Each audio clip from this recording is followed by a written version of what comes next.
Hello viewers, welcome to my channel. আমি আজকে বানাচ্ছি রাঙা আলুর পান্তুয়া। এই রেসিপিটা খুবই সহজ আর খেতেও খুবই টেস্টি হয়। রাঙা আলুর পান্তুয়া বানাতে প্রথমেই আমি নিয়ে নিয়েছি 3টে বড় সাইজের রাঙা আলু। রাঙা আলুর খোসা ছাড়িয়ে এটাকে প্রেসার কুকারে সেদ্ধ করে নেব। এদিকে পান্তুয়ার জন্য রসটা বানিয়ে নিচ্ছি। প্রথমে নিয়ে নিলাম 1 কাপ মতন চিনি আর হাফ কাপের একটু বেশি জল। এর মধ্যে দিয়ে দিলাম এলাচ, 2টো এলাচ, ফ্লেভারটা তাতে ভালো আসবে।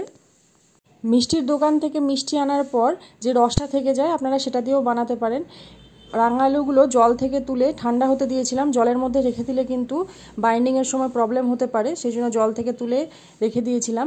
এবার এটাকে ভালো করে মেখে নেব যাতে এতটুকু দানা না থাকে।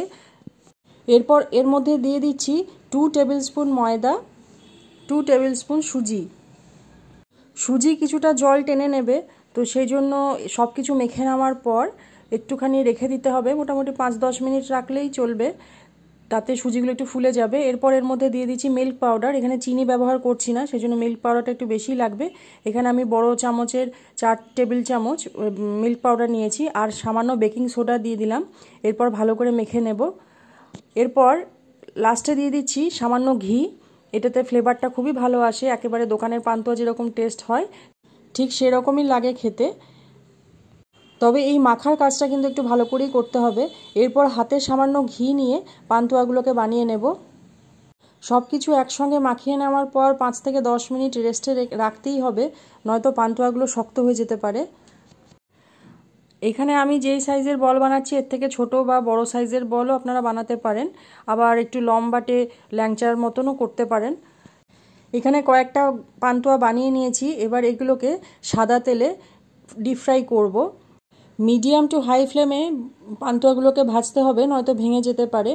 আর রাঙা আলুগুলো যেহেতু সেদ্ধ, তো সেই জন্য ভেতরে কাঁচা থাকার কোনো সম্ভাবনা নেই, তো হাই ফ্লেমে বা মিডিয়াম ফ্লেমে ভাজলেই ভালো।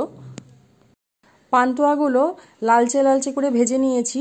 এবার এগুলোকে গরম অবস্থাতেই হালকা গরম রসের মধ্যেই দিতে হবে, নয়তো পান্তুয়ার ভেতরে রসটা পুরোপুরি ঢুকবে না, তখন খেতেও ভালো লাগবে না, আর ভেতরটা কেমন সাদা হয়ে থাকবে আর শক্ত হয়ে লাগবে খেতে।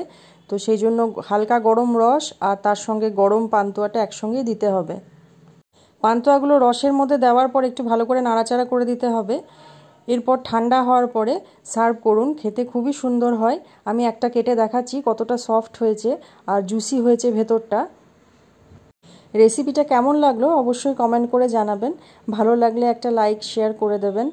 দেখা হবে পরের অন্য কোনো ভিডিওয়। ভালো থাকবেন, সুস্থ থাকবেন।